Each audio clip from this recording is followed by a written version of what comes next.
Olá! Neste vídeo eu vou-vos falar de um tema muito interessante. É um tema que eu adoro, quem me conhece sabe disso, porque na realidade eu tenho usado este super alimento no meu dia-a-dia e os benefícios que eu tenho retirado para a minha saúde diariamente são verdadeiramente notáveis. Provavelmente já ouviste falar sobre este alimento ou já o usas no dia-a-dia, também conhecido como uma especiaria por muitos de nós. Sim, falo da cúrcuma, também conhecido como falso açafrão da terra, açafrão das Índias ou curcumina.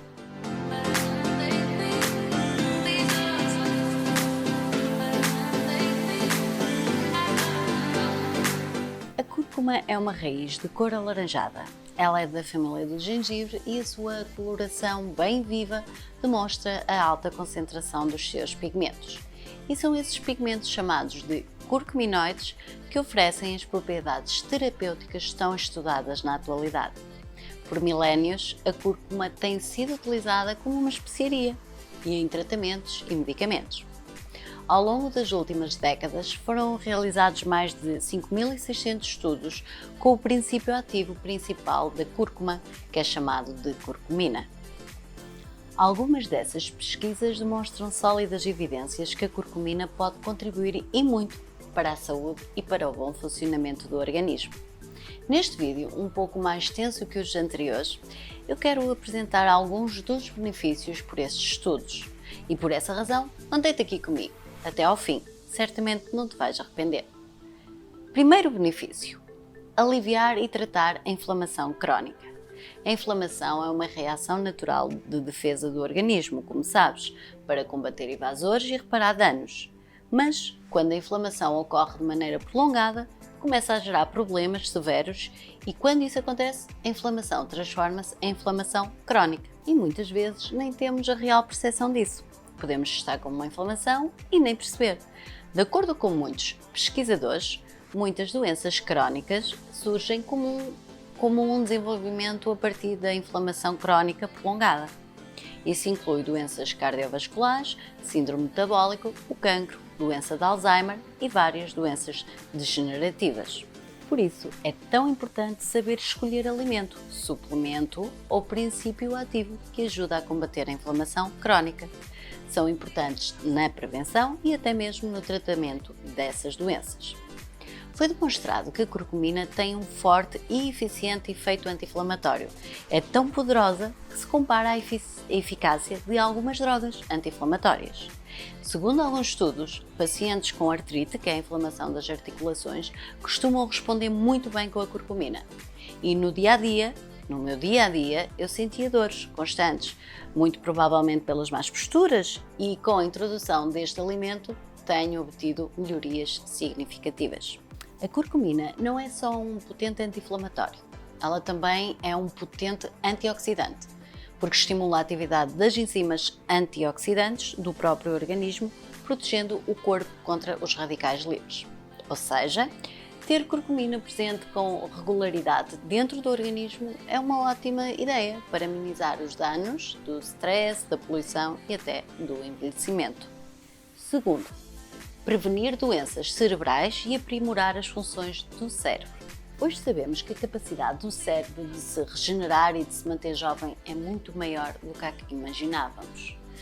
Muitos distúrbios cerebrais comuns, como a depressão, a doença de Alzheimer, estão relacionados a níveis reduzidos de um hormónio que se chama fator neurotrófico derivado do cérebro, em inglês BDNF. Estudos demonstram que a curcumina pode aumentar os níveis desse hormónio no cérebro, podendo prevenir ou até mesmo reverter algumas doenças cerebrais ou degenerativas. Terceiro, diminuir o risco de doença cardíaca.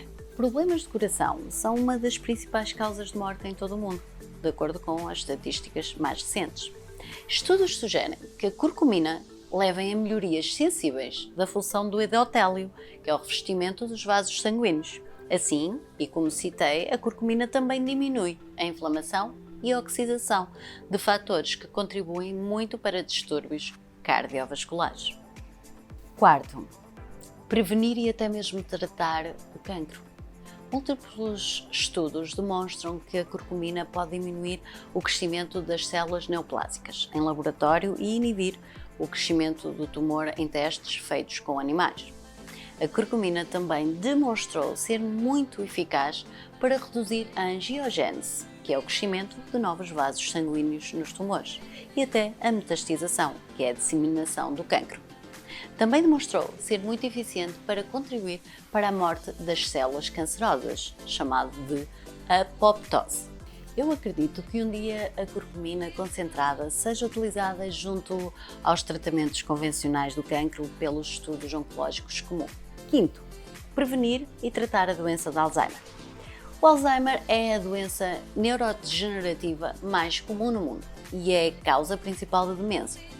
A curcumina, quando associada a elementos que facilitam a sua absorção, é capaz de cruzar a barreira hematoencefálica, penetrando dentro do cérebro. Por isso, alguns estudos relatam inúmeras melhorias no processo patológico na doença de Alzheimer. A inflamação e o dano oxidativo desempenham um papel importante na doença de Alzheimer. E como já sabemos, a curcumina apresenta efeitos benéficos sobre ambos. Um dos aspectos-chave na doença de Alzheimer é o acúmulo de proteínas entrelaçadas, chamadas de placas amiloides. Estudos referem que a curcumina pode auxiliar e até mesmo desobstruir essas placas. Sexto, melhorar quadros de depressão. Este é um aspecto muito promissor da curcumina. Um estudo controlado demonstrou que após 6 semanas de uso, a curcumina causou melhorias que foram similares às do Prozac, mas sem os efeitos colaterais e sem o possível desenvolvimento de dependência. A depressão também está relacionada a níveis reduzidos do fator neurotrófico derivado do cérebro e, como vimos, a curcumina eleva os níveis desse hormônio, revertendo potencialmente algumas dessas alterações. Além disso, estudos sugerem que a depressão é uma espécie de inflamação crónica no cérebro e as propriedades anti-inflamatórias da curcumina podem estar atuando para amenizar esse quadro e melhorar os sintomas. Também existem evidências de que a curcumina eleva os níveis de neurotransmissores cerebrais como a serotonina e a dopamina. Que alimento incrível! Como obter os benefícios? Podes utilizar cúrcuma fresca, ralada na comida, como fazes com o gengibre, ou então usar a cúrcuma em pó, na sopa, no feijão ou num outro alimento por cima do prato que acabas de confeccionar. Ou então na forma de chá. Claro que isto vai-te trazer bastantes benefícios, mas é bom que saibas que os efeitos terapêuticos demonstrados pelos estudos só foram obtidos com extratos concentrados, que permitem altas concentrações do princípio ativo, chamada curcumina. Ou seja, para obteres a dose recomendada diariamente é de 500 mg até 1000 mg, terias que usar quantidades enormes de curcumina em pó, que isso daria entre 25 a 50 gramas, que é mais ou menos 3 a 6 colheres de sopa em pó. Mas a maioria das pessoas acharia completamente intragável e inviável, até pelo sabor tão intenso da cúrcuma. Mas existe uma forma de conseguires absorver a cúrcuma sem necessitares de ingerir altas doses, ou seja, através de aumentar a biodisponibilidade. O que é que isto quer dizer? Que é a forma, ou é como ela vai ser utilizada pelo nosso organismo. E como é que tu fazes isso? Podes usar na cúrcuma uma pitada muito leve de pimenta do reino. Ou então, uma outra forma é associar à cúrcuma uma boa gordura. Ou seja, uma vez que a curcumina é um alimento lipossolúvel, ou seja, ela precisa de ser ingerida com um pouco de gordura ou na forma de gordura, pode ser a gordura do abacate, a gordura do azeite, a gordura do óleo de coco ou outro tipo de gordura boa. A dose ideal é e poderá andar entre 400 mg 3 vezes ao dia. Podes pôr nas principais refeições e numa refeição mais pequena, ao meio da tarde ou logo de manhã. E quais são os verdadeiros perigos da cúrcuma? Um dos aspectos negativos da cúrcuma é a presença de oxalato. O oxalato é uma substância que é, digamos, um contranutriente. O nosso corpo produz um pouco de oxalato e quando, por exemplo, ingeres a vitamina C, é metabolizada no fígado e transforma-se em oxalato e tem que ser excretada na urina. O problema é que quando tu tens muito oxalato e não consegues diluir esse oxalato, ou seja, não ingeres água suficiente durante o dia, a possibilidade de acumular oxalato junto com o cálcio, formando pedras nos rins, que são chamados os também cálculos renais. E a maioria das pedras no rim são de oxalato de cálcio. Então, o mais importante ao ingerir a cúrcuma é diluires com água através da ingestão de água em quantidades generosas durante todo o dia. Outra questão negativa da cúrcuma é ser uma cúrcuma de fraca qualidade. Por isso, saber escolher uma cúrcuma de boa qualidade é essencial para evitar que substâncias perigosas que vêm misturadas naquele pó provoquem danos, uma vez que pode estar contaminada com corantes, farinhas e mais outros compostos. Um outro problema é a contaminação com chumbo. Algumas plantações, principalmente na Índia, estão muito contaminadas com chumbo e, claro, contamina também este tubérculo. Quem não pode tomar cúrcuma ou não deve?